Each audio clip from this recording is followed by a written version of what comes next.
Joining me now from Atlanta, Georgia is Fresco Steez. She is an activist and protest organizer with the Black Lives Matter movement. So Fresco, we know that you've been working at the local level, helping black communities for more than 14 years. What changes have you seen, especially in recent months, and how has the Black Lives Matter movement evolved? I think that folks are calling to defund police, and what we are seeing all over the country, from Minneapolis to Louisville to LA to New York, is that local governments are considering the demands of young black organizers and protesters all over the country, and actually considering what it takes to reduce police officer budgets, police department budgets in their local municipalities, and increase the funds that go towards economic justice, job stability, programs that provide economic support and safety within marginalized communities. And so folks are also seeing wins with their public school systems divesting from police officers.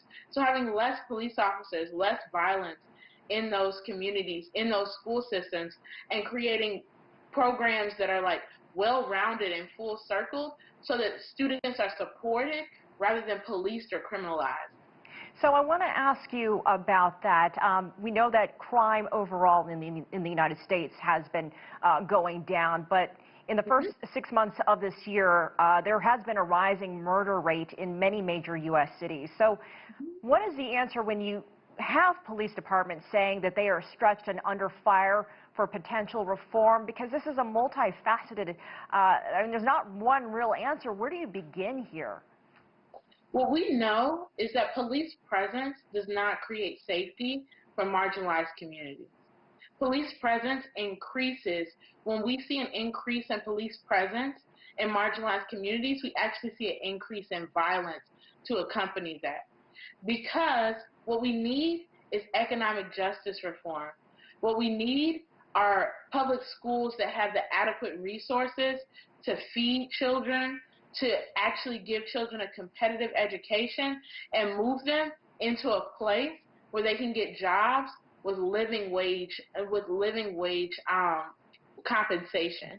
And so there's a dynamic that we're seeing where black and brown people all over this country, especially in a moment like COVID, are being pushed to survive by any means necessary.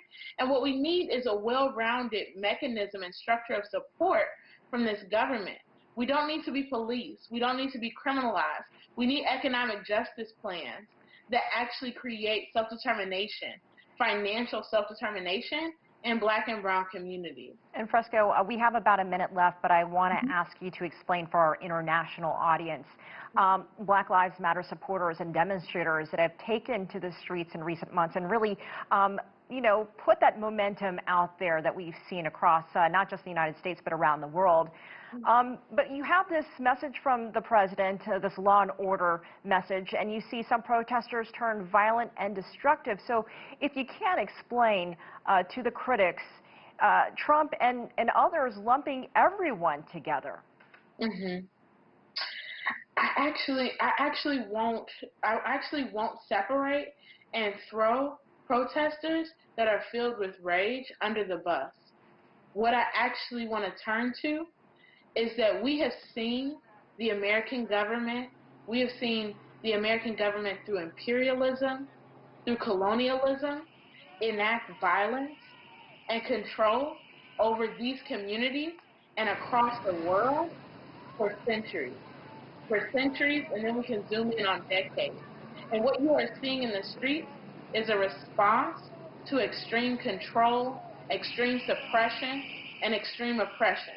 And so I turn that question to the government. What will you do to minimize and reduce the level of violence, the level of harm that you have enacted upon communities of color and communities all across the world through militarization? How will you change that? How will you transform that? That's the conversation at hand.